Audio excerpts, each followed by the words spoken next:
কিরে সুইটি, তোর কি অবস্থা? তুই এখানে কি করছিস? আরে ভাইয়া তুমি এখানে? আমি ওইদিকে যাচ্ছিলাম, দেখলাম তুই এখানে কাজ করছিস। কি করব ভাইয়া, অভাবের সংসার, কাজ করি খেতে হবে, কিছু করার নেই ভাইয়া। তুই সোনার স্বামী স্মোকি নিয়ে জন্ম নিছিস আর এখানে ইটটানা কাজ করছিস? তুই আমার সঙ্গে চল। আমার স্বামী গরিব, আমি এটা জেনে বুঝে বিয়ে করছি ভাইয়া।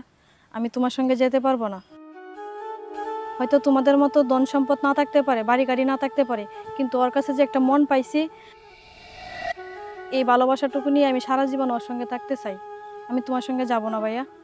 এখন তুই বুঝবি না, দুদিন না খায় থাকলে তখন বুঝবে ভালোবাসা কি জিনিস।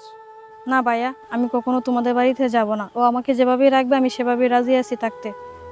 তাহলে তুই আমার সঙ্গে যাবি না? না ভাইয়া। তাহলে ঠিক আছে, থাক। আজকের পর থেকে তুই আমাদের সঙ্গে কোনো যোগাযোগ করবি না। আজকের পর থেকে আমি মনে করব আমার বোন মারা গেছে, আমার বোন নাই।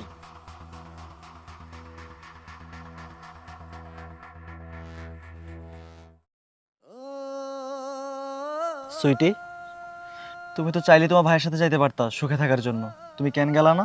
আমি চাইলে আমার ভাইয়ের সঙ্গে যাইতে পারতাম, কিন্তু আমি তোমাকে ভালোবেসে বিয়ে করছি, ছেড়ে যাওয়ার জন্য নয়। আমি সারাটি জীবন আমি তোমার সঙ্গে থাকতে চাই। তুমি আমাকে যেভাবেই রাখবে আমি সেভাবেই সুখে থাকবো। আমি আজকে বুঝতে পারছি তুমি আমাকে কতটুকু ভালোবাসো।